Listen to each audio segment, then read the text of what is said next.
टीमच्या स्टंपच्या लाईनमध्ये उभे राहा, स्टंपच्या लाईन इकडे चेहरे करा आमच्याकडे जसं आता ही टीम उभी आहे ना तशाच पद्धतीनं. आणि दोन्ही बाजूला एका बाजूला आपण खालिद भाई आपण उभे राहा, दुसऱ्या बाजूला सूर्यकांत. गॅप ठेवू नका. अजून जवळ या सर. ओके.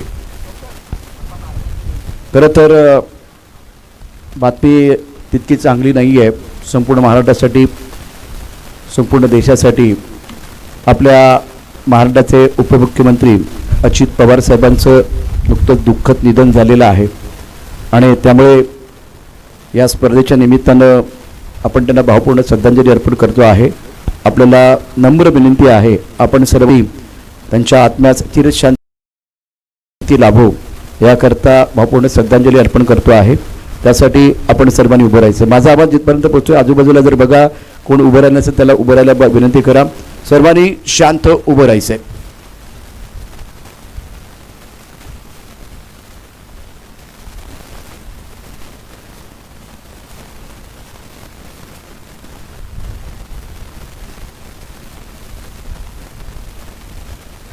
ओम शांती शांती शांती. आपापल्या जागेवरती पुन्हा एकदा सर्व खेळाडू जातील. डगडमध्ये आपण जायचं आहे. या ठिकाणी राजाजी पाटील साहेबांचं देखील शुभागमन झालं.